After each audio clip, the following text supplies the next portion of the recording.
My father passed away just 10 days before my university entrance exam, and the school told me that it wasn't a good enough excuse.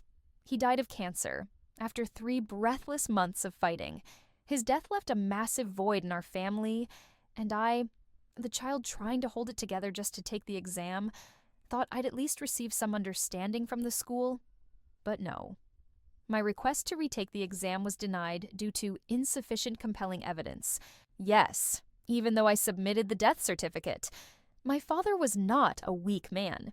He once worked 2 jobs just to feed and educate my brother and me, while my mother, thin and worn out, sold food at the street market. To me, he was the kind of man who never broke, even when life tried to crush him. But then one April afternoon, the doctor said it. Cancer. Terminal stage. Not much time left. Everything collapsed in just 3 months. The diagnosis hit like a lightning strike.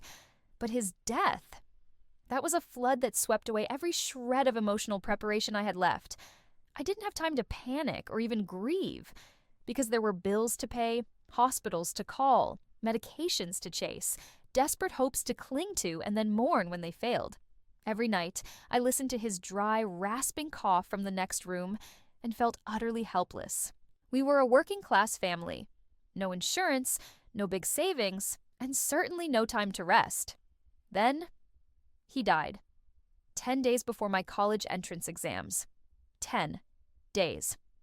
While my friends were losing their minds over practice questions, I was choosing a photo frame for his altar. I was filing his death certificate, begging the bank not to reclaim the final loan he left behind. I couldn't cry. I just ran, from one place to another, like a shadow left standing after an earthquake. I thought a place like a university, built on values of education, humanity, and understanding, would get it. I submitted a request to reschedule the exam, attached the death certificate, even wrote a short note.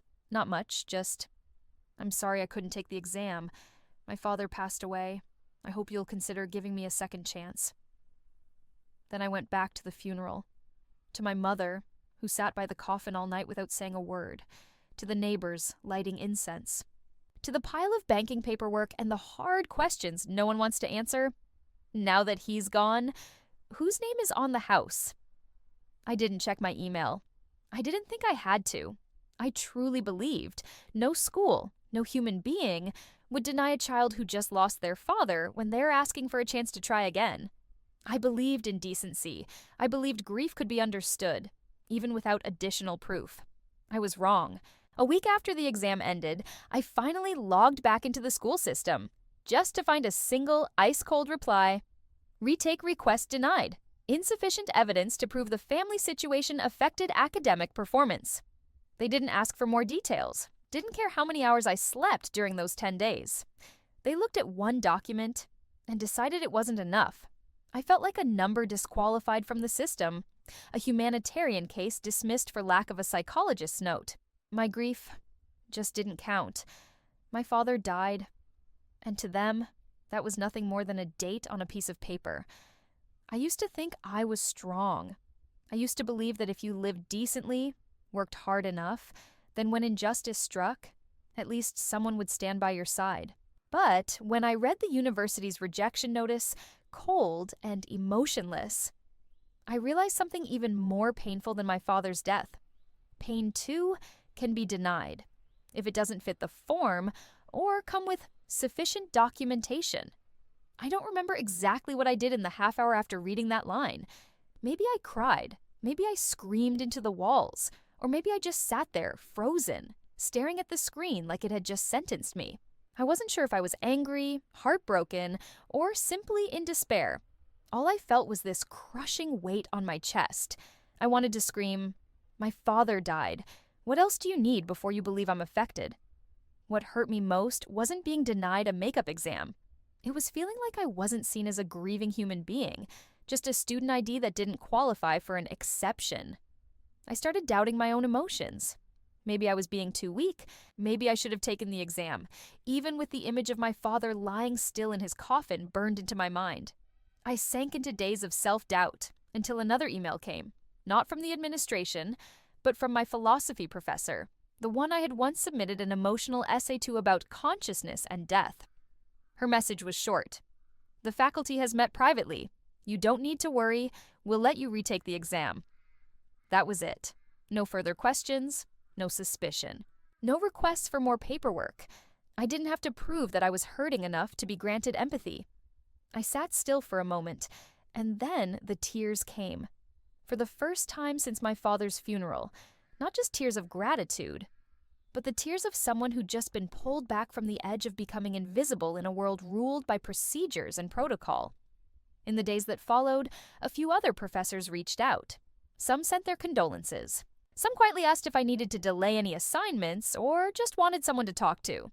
These small gestures, simple as they seemed, felt like beams of light cutting through a pitch-black room. These were the educators who, without fanfare, carved out another path, one that bypassed the system's cold machinery. They didn't need to consult a committee or cite university codes to act. All they needed was one thing: compassion. That was the first time I truly understood the difference between a school and those who teach. A school can write lifeless rules, but teachers, if their hearts are still intact, can bring a flicker of justice into a world gone numb. If it hadn't been for them, I'm not sure I would have made it through. Not because of an exam, but because of that crushing loneliness, being in pain, and having no one willing to admit that I was in pain. I got to retake the exam. I passed it.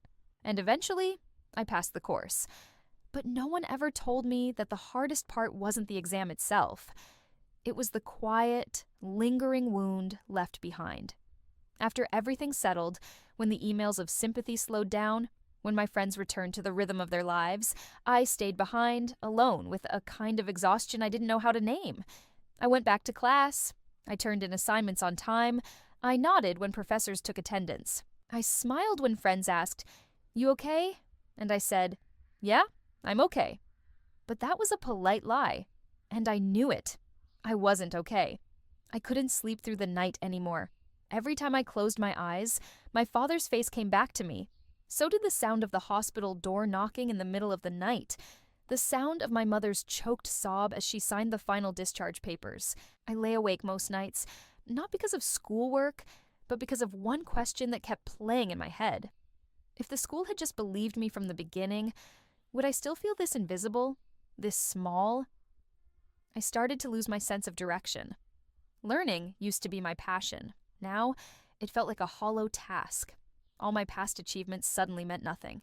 Because no matter how smart you are, how hard you work, if grief hits you and you can't prove your pain, you're still not enough to be granted compassion. I began thinking about others, students like me who weren't so lucky, who didn't have kind professors, who didn't have anyone to pull them out of the dark.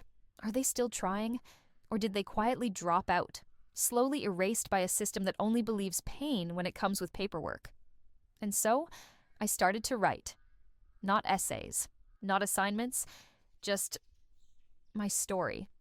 I wrote to speak to myself, to stop the wound from festering. I wrote to say what no university would ever admit, that there are some kinds of pain you simply can't measure with forms. I posted my writing on social media, at first, just to let it out. But then, the messages came, hundreds of them, from strangers.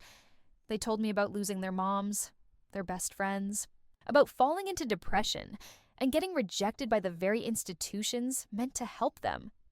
Many said my story helped them realize they weren't alone. For the first time in months, I felt heard, not by the school, but by people who had lived through the same thing. People who knew what it felt like to be abandoned in the middle of grief. And I realized something. Sharing doesn't erase the pain, but it gives the pain a place to exist in this world. And when you're brave enough to tell your story, to open up, what once broke you might just become a small flame, one that warms someone else, someone still shivering in the middle of life's storm. Writing this story and sharing it wasn't just a way to vent, it was the first step in redefining who I was after an unbearable loss. I used to think of myself as just another student, a tiny code in the vast, cold machinery of the university system. But when the messages, comments, and stories started pouring in from all over, I realized something. Pain isn't rare. It's everywhere, just hidden under the silence and the pressure to get over it quickly. And so I looked back, not just with the eyes of a grieving child who had just lost their father, but with the soul of someone crossing a brutal threshold into adulthood. The education system I once believed wasn't always humane. It may look polished on paper, may put out endless slogans about student support and mental well-being, but at its core, it is still a machine run by procedure, not compassion. That realization woke me up, not in a bitter or angry way. It woke me up from the illusion that any place labeled academic or intellectual would inherently carry kindness. Compassion doesn't live in titles or institutions, it lives in people. That's why I no longer hold resentment toward the school, but I've learned to distinguish between the system and the individuals within it. I began to behave differently. No longer the quiet student who followed every guideline without question, I joined mental health support groups and helped organize open forums about psychological well-being. And many times I sat in rooms hearing stories more heartbreaking than my own.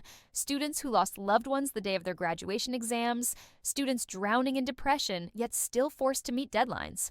I knew I couldn't change the entire system, but I could speak up, just enough to make it a little less indifferent. One day, I stood in a school-wide dialogue with the administration and said, if a student submits their father's death certificate, maybe that should be enough, before you ask for a psychiatric evaluation or proof of sleep. The room went silent. I didn't want an apology. I wasn't waiting for redemption. I just wanted one thing: that no one who comes after me should ever have to prove that they're in pain, that grief wouldn't need to be quantified to be taken seriously. Instead of breaking down, I grew from that experience. From a student who only knew how to study, I became someone who truly listens. From someone who once saw only grades, I learned to look deeper into the faces around me and ask a question the system so often forgets: are you really okay? If my father's death was the storm that tore down all my foundations, then the system's coldness was the aftershock that lingered. But from that wreckage, I chose to rebuild, not with bitterness, but on a new foundation: understanding, voice, and the courage to no longer stay silent when someone else is hurting. I am no longer the same person after everything I've been through. The pain of losing my father, the cold indifference of the system, and the faint glimmers of kindness from a few good people. Each one has left marks on me that won't ever fully fade. But what matters most is this: I didn't let those scars harden me. Instead, I learned to listen more deeply, to slow down, and to feel more compassionately. People often ask me, if you could go back to that moment, would you do anything differently? I've thought about that for a long time, and I realized I couldn't change my father's passing. I couldn't undo the school's cold decision. But what I could change, what I did change, was how I responded to it all. I didn't choose revenge. I didn't publish angry posts about the school. Didn't make a media spectacle. I chose to write my story with honesty, no embellishments. And somehow, it was that raw honesty that helped thousands of strangers see themselves in my words. The messages I received didn't just help me heal, they made me believe something powerful. We need to tell our stories of pain. Not to complain, but to remind each other that compassion is never outdated. There's one thing I want to say to anyone reading this, especially to the young people who are studying, growing, and often feel like just another student ID number in a massive system. You have the right to grieve.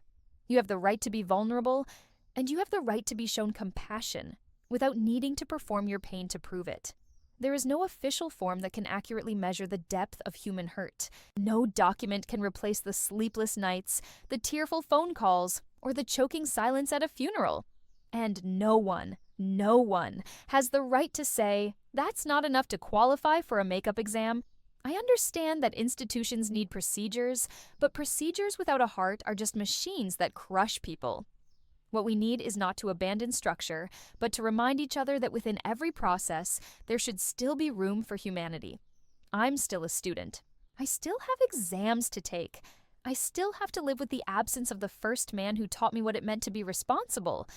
But I live differently now, because I've seen what happens when silence stretches too long. I lost faith in the system once, but I haven't lost faith in people. And so, I end this story not with a grand lesson, but with a simple note. If you work in education, please don't forget that behind every email asking to reschedule a test, behind every message that says unable to attend the exam, is a human being struggling to hold it together. It might be a family losing their anchor. It might be a child who just buried a parent that morning and is now writing a request for permission to breathe. If you've ever felt invisible in your grief, let me say this. I see you, and I believe that the more of us who dare to speak, the fewer will have to suffer in silence. If you've made it all the way to the end of this video, thank you for listening with your whole heart. This story isn't meant to blame a school, a person, or even a system.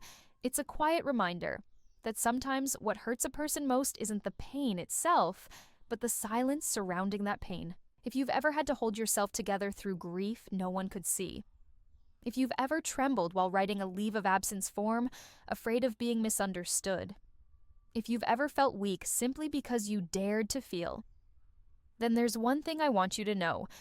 You are not alone. You are not invisible, and you deserve to be understood. Don't let anyone, no matter who they are, make you believe that your feelings aren't valid. And if one day you find yourself in a position where your decision affects someone else, please choose one thing above all: compassion.